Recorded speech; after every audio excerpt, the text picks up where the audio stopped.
स्वाति आज बहुत दुखी रहती है, और हो भी क्यों ना, आज उसे उसकी मोहब्बत राकेश से दूर जो किया जा रहा था। आज उसे लड़के वाले देखने आ रहे हैं। वो अंदर से टूट सी गई है, लेकिन घर वालों के दबाव में वो कुछ नहीं कर सकती। वो यह शादी नहीं करना चाहती, लेकिन उसके घर वाले जबरदस्ती उसकी शादी राजू नाम के एक बनिया से करने जा रहे हैं। आखिर कैसे स्वाति को राकेश से मोहब्बत हो जाती है? आखिर क्यों स्वाति के घर वाले इन दोनों की शादी के खिलाफ हैं? आइए कुछ समय पीछे चलकर यह सब जानते हैं। आज स्वाति स्कूल से घर आ रही थी। वो 12 TH क्लास में पढ़ती है। रास्ते में उसे राकेश नाम का लड़का दिखता है, जो कि स्वाति से उम्र में काफी बड़ा रहता है। उसकी उम्र करीब 30 साल रहती है। वो अपने दोस्तों के साथ गली में बैठा रहता है और स्वाति को देखकर सीटी मारता है और उसे बुरी नजर से देखता है। स्वाति अभी सिर्फ 18 साल की एक मासूम लड़की है। उसे राकेश की यह हरकत अजीब लगती है, इसलिए वो चुपचाप सिर झुकाए हुए अपने घर चली जाती है। दूसरे दिन भी स्कूल जाते वक्त ऐसा ही कुछ होता है। अब तो जैसे राकेश स्वाति के इंतजार में रोज रास्ते में बैठने लगा, और जब स्वाति रास्ते से गुजरती तो वो उसको घूरता रहता और गंदे इशारे करता। स्वाति उसकी ऐसी हरकतों को इग्नोर करती है और सीधा घर चली जाती है। स्वाति यह बात अपने घर में किसी को नहीं बताती, क्योंकि वो सोचती है कि उसका स्कूल जाना बंद हो जाएगा। एक महीना ऐसे ही गुजर जाता है। एक दिन गली में सन्नाटा देखकर राकेश स्वाति का हाथ पकड़ लेता है तो स्वाति एकदम घबरा सी जाती है। वो चिल्लाने के लिए जैसे ही अपना मुंह खोलती है, राकेश उसका मुंह बंद कर देता है और कहता है, देखो स्वाति, मैं तुमसे बहुत प्यार करता हूँ और तुमसे शादी करना चाहता हूँ। हर रोज मैं रास्ते में इसलिए बैठा रहता हूँ ताकि तुम्हारी एक झलक पा सकूं। राकेश उससे कहता है, अगर तुम भी मुझसे प्यार करती हो तो यह लो मेरा नंबर, और इस नंबर पर मुझे मैसेज कर देना। इतना कहकर राकेश वहाँ से चला जाता है। स्वाति एकदम सकते में पड़ जाती है। फिर घर जाकर राकेश का दिया हुआ लेटर पढ़ती है। उसमें राकेश का नंबर रहता है और साथ ही यह लिखा रहता है, स्वाति, मैं तुमसे बहुत मोहब्बत करता हूँ। रात दिन बस तुम्हारे ही सपने देखता हूँ। अगर तुम मुझे न मिली तो मैं मर जाऊंगा। अगर तुम भी मुझसे प्यार करती हो तो इस नंबर पर मुझे मैसेज करना। मैंने तुमसे मिलने के लिए बेताब हूँ। तुम्हारा प्रेमी राकेश। स्वाति एक मासूम और भोली लड़की रहती है, इसलिए राकेश की बातों में आ जाती है। वो उसकी हवस को मोहब्बत समझ बैठती है और खुशी खुशी उसे मैसेज करती है, हेलो राकेश, मैं स्वाति। राकेश उसका मैसेज पढ़कर खुश हो जाता है कि वो अपने मकसद में कामयाब हो रहा है। फिर स्वाति को रिप्लाई करता है कि रुको, मैं तुम्हें कॉल करता हूँ। स्वाति कॉल रिसीव करती है और राकेश से कहती है, क्या सच में आप मुझसे मोहब्बत करते हैं? राकेश उसको यकीन दिलाता है और कहता है, हाँ बिल्कुल, आई लव यू। अगर यकीन नहीं है तो बताओ, मैं तुम्हारे लिए अपनी जान दे सकता हूँ। फिर तो तुम्हें यकीन हो जाएगा ना। राकेश उसे अपने प्यार के जाल में फंसाने के लिए यह सब कहता है। स्वाति भी उसकी ऐसी बातों से अब पूरी तरह से राकेश पर भरोसा करने लगती है और कहती है, जान दे आपके दुश्मन, मुझे तो आपकी जिंदगी चाहिए। इस तरह राकेश और स्वाति रोज कॉल पर बातें करने लगते हैं। राकेश स्वाति को मिलने के लिए भी बुलाता है। स्वाति उसे दूर किसी पार्क या रेस्टोरेंट में मिलती है। इस तरह दिन ब दिन राकेश उसे अपने प्यार के जाल में फंसाता जाता है। अब राकेश को भरोसा हो जाता है कि वो जो भी स्वाति से कहेगा वो स्वाति मानेगी, इसलिए वो स्वाति को कॉल करके कहता है कि मैं तुमसे मिलना चाहता हूँ। स्वाति कहती है कि अभी कल ही तो मिले हैं पार्क में, अब आज फिर कैसे मिल सकते हैं? इतनी भी बेसब्री कैसी है मुझे देखने की? कहो तो फोटो भेज देती हूँ। राकेश कहता है, तुम समझ नहीं रही हो, मैं तुमसे बहुत मोहब्बत करता हूँ, आई लव यू। मैंने हम दोनों के लिए एक होटल में कमरा बुक किया है। मैं तुम्हारे साथ वहाँ पर कुछ टाइम बिताना चाहता हूँ।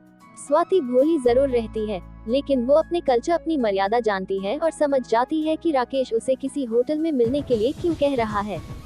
इसलिए वो राकेश से कहती है कि मैं जानती हूँ कि तुम मुझसे बहुत प्यार करते हो और मेरे साथ टाइम बिताना चाहते हो, लेकिन जब तक हमारी शादी नहीं हो जाती तब तक ऐसे किसी होटल में मिलना ठीक नहीं।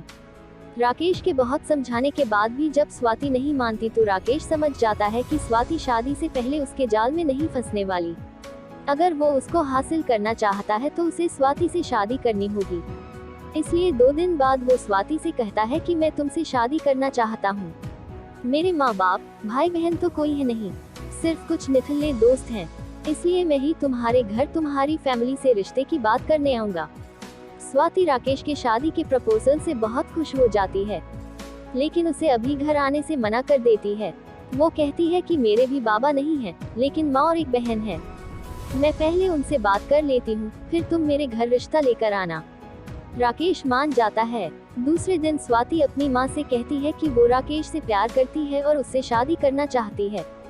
यह सुनकर स्वाति की माँ को शौक लगता है, क्योंकि वो राकेश को जानती है कि वो कितना लोफर और मवाली लड़का है। वो पहले तो स्वाति को डांटती है, लेकिन फिर बाद में उसे समझाती है कि राकेश उसके लिए ठीक नहीं है। लेकिन स्वाति उसके बारे में कुछ बुरा नहीं सुनना चाहती। 3 दिन ऐसे ही गुजर जाते हैं, लेकिन लाख गिड़गिड़ाने के बाद भी स्वाति की माँ नहीं मानती और उसकी शादी कराने के लिए रिश्ता ढूंढने लगती है। स्वाति यह बात राकेश को बताती है तो वो स्वाति से भागकर शादी करने के लिए कहता है, लेकिन स्वाति बदनामी के डर से ऐसा करने के लिए मना कर देती है। 1 हफ्ते बाद स्वाति की माँ स्वाति के लिए एक अच्छा रिश्ता ढूंढ लेती है। आज स्वाति को रिश्ते वाले देखने के लिए आने वाले हैं। राकेश से बिछड़ने के गम में स्वाति बहुत उदास रहती है। लड़के वाले स्वाति को पसंद कर लेते हैं। स्वाति की माँ को भी लड़का यानी राजू बहुत पसंद आता है। 2 महीने बाद स्वाति और राजू की शादी रहती है। यह बात स्वाति राकेश को बताती है तो राकेश उसे यह शादी तोड़ने के लिए कहता है, लेकिन स्वाति उससे कहती है कि वो मजबूर है। स्वाति की जिद के आगे जब राकेश की नहीं चलती तो वो स्वाति से दूसरे दिन आखिरी बार मिलने के लिए कहता है। वो उसे एक होटल के रूम में बुलाता है। वो स्वाति से कहता है कि तुम मुझसे आखिरी बार मिल लो, वरना मैं अपनी जान दे दूंगा। स्वाति सोचती है राकेश कहीं कुछ गलत न कर बैठे, इसलिए वो दूसरे दिन उससे मिलने चली जाती है। होटल के रूम में जब राकेश स्वाति से मिलता है तो वो अपना मकसद पूरा करने की कोशिश करता है। वो कहता है, स्वाति मैं तुम्हें बहुत प्यार करता हूँ, तुम किसी और की हो जाओ यह मैं कभी बर्दाश्त नहीं कर सकता। इतना कहकर राकेश स्वाति के करीब जाता है। फिर राकेश स्वाति को गलत तरह से टच करता है। स्वाति को राकेश का इस तरह का बर्ताव पसंद नहीं आता तो वो राकेश को धक्का देती है। स्वाति के इस तरह धक्का देने से राकेश को गुस्सा आ जाता है। वो स्वाति को थप्पड़ मारता है और उससे जबरदस्ती करने की कोशिश करता है। स्वाति उसे फिर जोर से धक्का देकर जैसे तैसे वहां से भाग जाती है। घर आकर वह बहुत सदमे में रहती है। वो सोच भी नहीं सकती थी कि राकेश उसके साथ ऐसा करेगा। कुछ टाइम के बाद स्वाति की राजू से शादी हो जाती है। स्वाति राकेश को एक बुरा ख्वाब समझकर भूलने लगती है, क्योंकि राजू स्वाति को बहुत प्यार करता है। राजू मंडे से सैटरडे तक अपनी बनिया की दुकान संभालता है और इतवार को वो अपनी बीवी स्वाति को घुमाने लेकर जाता है। कुछ साल ऐसे ही हंसी खुशी बीत जाते हैं। स्वाति और राजू की 2 बेटियां होती हैं। उनके होने से दोनों में और प्यार बढ़ जाता है। 7 साल इसी तरह गुजर जाते हैं। एक दिन राजू स्वाति और अपनी बेटियों को लेकर संडे को किसी पार्क में जाता है। स्वाति को वहां राकेश दिख जाता है। राकेश स्वाति को देखकर उसके पीछे पड़ जाता है और सबसे नजर छुपाकर एक लेटर उसकी तरफ फेंकता है। स्वाति न चाहते हुए भी वो लेटर उठा लेती है और पढ़ती है। उसमें लिखा होता है, अगर अपने रिश्ते को बचाना चाहती हो तो मुझे इस नंबर पर मैसेज करो और जैसा मैं कहूँगा तुम्हें वैसा करना होगा, वरना तुम्हारे पति और बेटियों को जिंदा नहीं छोड़ूंगा। स्वाति लेटर पढ़कर बहुत डर जाती है और घर जाकर सोच में पड़ी रहती है। फिर वो राकेश को मैसेज करके समझाने की कोशिश करती है कि वो उसकी जिंदगी से चला जाए, लेकिन वो नहीं मानता। वो अकेले में उससे होटल में मिलने को कहता है। अब राकेश रोज रोज मैसेज और कॉल करके स्वाति को टॉर्चर करता है। स्वाति मजबूर होकर राकेश से मिलने जाती है तो वो उसके साथ जबरदस्ती करने की कोशिश करता है, लेकिन स्वाति फिर भाग जाती है। घर वापस आकर वो सदमे में रहती है। दूसरी तरफ कॉल और मैसेज से राकेश उसे धमकी देता रहता है कि अगर स्वाति ने उसकी बात नहीं मानी तो वो उसकी जिंदगी बर्बाद करके रख देगा, उसकी बेटियों और पति की जान ले लेगा। रोज रोज के टॉर्चर से स्वाति एकदम थक जाती है और डिप्रेशन में चली जाती है। डिप्रेशन बहुत ज्यादा बढ़ता जाता है, जिसकी वजह से वो एक दिन कमरे में पंखे से लटक कर फांसी लगा लेती है। स्वाति के इस तरह अचानक फांसी लगाकर मरने से राजू एकदम डिप्रेशन में आ जाता है। उसकी बेटियां भी अपनी मां के इस तरह सुसाइड करने से फूट फूट कर रोती हैं। राजू जिंदगी भर अकेला रहता है। वो दूसरी शादी नहीं करता और अपनी बेटियों की परवरिश में अपनी जिंदगी गुजार देता है। उसे बस यही बात काट खाती थी कि आखिर क्यों उसकी पत्नी स्वाति ने आत्महत्या की। अगर एक बार वो अपनी तकलीफ मुझसे बता देती तो मैं कुछ कर पाता। कभी कभी लोग जिसे प्यार समझते हैं वो हवस का फेंका हुआ जाल होता है। गलत लोगों से मोहब्बत करके कभी कभी जान तक से हाथ धोना पड़ जाता है। इसलिए कभी भी किसी अजनबी पर भरोसा करने से पहले 100 बार सोचें।